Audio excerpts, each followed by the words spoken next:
Պաշտպանական կողմի մյուս անդամներին դատարանը արձանագրում է, որ վարակը գտնվում է հիմնական դատալցումների փուլում,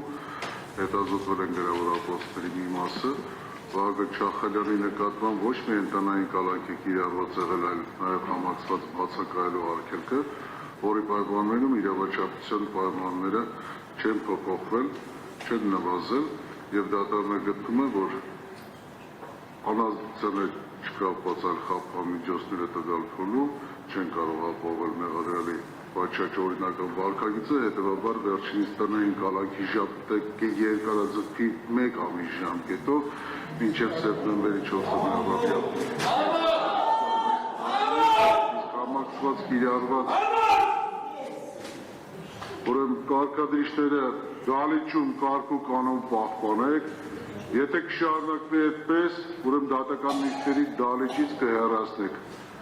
կարգազանց անձանց, իսկ եթե դրանից բացի նորից կշարունակվի նիստը դռնփակ կարգով կարելի։ Համակցված ծեր մասին չի խոսքը։ Համակցված կիրառված ներողություն բացակայելու արգելքը կմնա անփոփոխ, սահմանափակումները, որոնք որ առկա են, ուրեմն կմնան անփոփոխ, բացառությամբ այն դեպքերի, որոնք որ մեղադրյալը շփում կունենա իր բնակության հասցեում հարազատների, միաձավոր ազգականների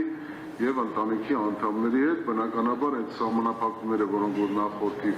դատարանի կողմից կիրառված են եղել, չի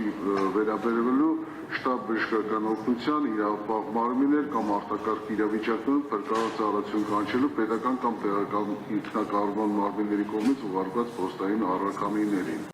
ինչպես նաև վերահսկողություն իրականացնում մարմնետ կապ հաստատելու դեպքերի վրա։ Իսկ այդպիսի խախտումներ եթե լինի, բնականաբար վարակի իրականացնող մարմին պետք է տեղեկացնեն, տնային կալանքի մասով հասցեն անփոփոխ է, ուրեմն Կոտայքի մարզ Քասախ գյուղ Հարությունյան փողոց 3 փողոց չէ 8.1 հասցեն պրոբացիայի ծառայության համապատասխան ստորը բաժանման վրա է դրվելու, հսկողությունը ես որոշման հետ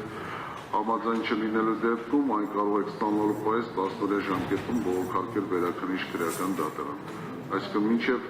սեպտեմբերի 4-ը մեղադրյալ 1 ամսով կերկարաձգվի։